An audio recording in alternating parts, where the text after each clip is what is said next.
Alright guys, what's up? It's me, KingStix. I'm going to show you one of the cheeses I use on invisible junglers. So I mainly use this on Twitch and Evelyn, but Evelyn you can only really do this once you're level 6. And it's actually really strong. So basically on Twitch, whenever you're doing this, you can do it really early, especially if the enemy team is like really squishy, like the enemy team is right now. Like, look at this shit. We got a Kaisa and a Sona. And neither one of them went bone plating, neither one of them has barrier. Sona went ignite, so Sona's hella squishy. She's got really low base health. Like, look at this shit. Sona has 483 health right now. That's a lot less than me. 483, I have 100 more health than her. All right, so let me show you guys the cheese. So first off, always start on your red buff. Even if you're Evelyn, Echo, red buff is the only good buff in League of Legends. It gives you burn, it gives you slow, it gives you damage, and it gives you quite a bit of health regen. Blue buff only gives you mana regen and 10% CDR. Red buff gives you way fucking more, especially in the early game. And if you're a ranged champ especially. So let me show you this. I'll speed it up. Now, whenever you're gonna do a cheese gank as a level 2 red buff jungler, you always want your bot lane to be leading the way because there's 3 possibilities. Possibility number 1, the enemy bot lane is just going to run straight down the lane. So if you're in front of them, it can make things awkward. It's usually better to come in after. Option number 2, this is warded. And in that case, you actually need to go invisible before you hit the bush, but that's kind of rare. And then option number 3, which is pretty much 30% of the time, they'll already be waiting in the bush. So if you're leading, then they're immediately going to run because it's like, shit, we don't want to do 3v2.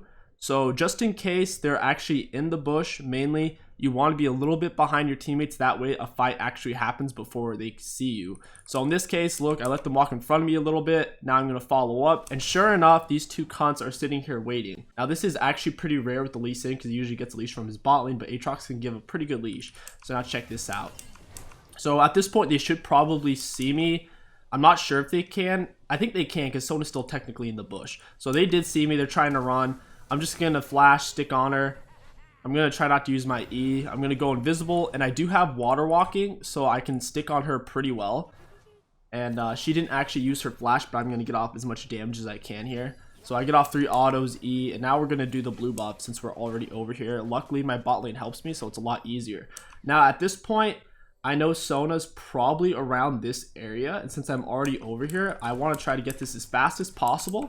I don't want to just wait because if I'm waiting, that's wasting gold and time. So I'm going to get as fast as possible. I go invisible because I figure she's going to be here by now since we already killed her. And sure enough, I timed it perfectly. Now, if your timing isn't perfect, look at the death timer. So it takes about 30 seconds to walk to lane with tier 1 boots.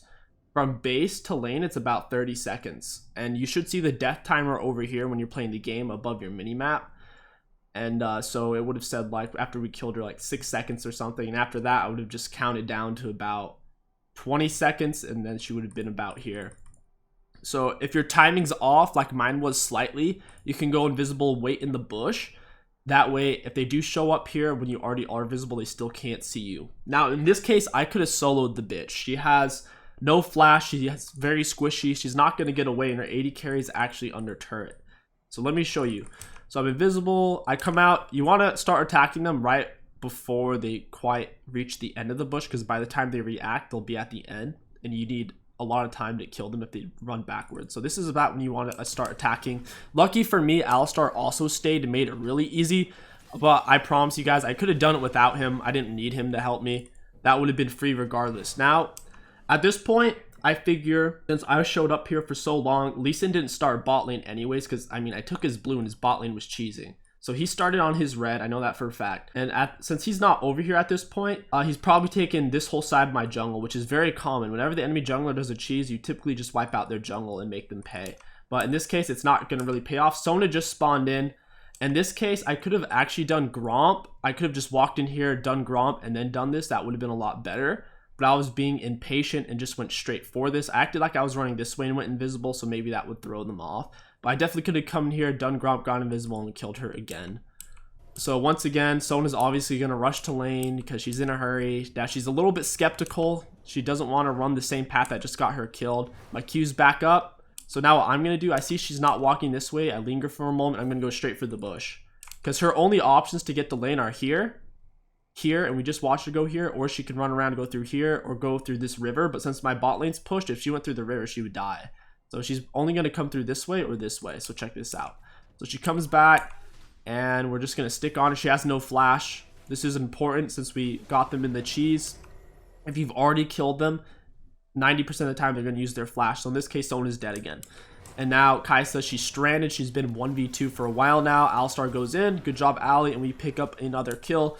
At this point, the game's over. I have way too much gold. If you're a good Twitch jungler, if you could manage to get this much gold in the early game, look, I have 4 kills, guys. It's 3 minutes in the game. That's more than 1 kill per minute. If you can manage to get this much gold on Twitch jungle or Evelyn, the game's over. Bear in mind, on Evelyn, you have to be level 6 to do this because you have to have invisibility. Now, I know a lot of you are going to say, well, I can't use this every game. Guess what? League of Legends is dynamic. Of course you can't use this every game. But if you can manage to implement this whenever both the enemy bot laners are squishy, and if you gank bot and get their flash or get a kill, or if they cheese and you kill them here, you can use this strategy and it works the vast majority of the time, and it will put you so far ahead. At this point, the game was no way to be losable. All right, guys, that is going to wrap up this video. I hope you enjoyed it. It's just another cheese slash tactical strategy to use.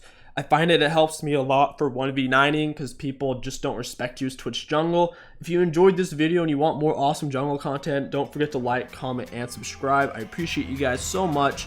My name is KingStix. Thank you for watching, and I'll catch you guys next time.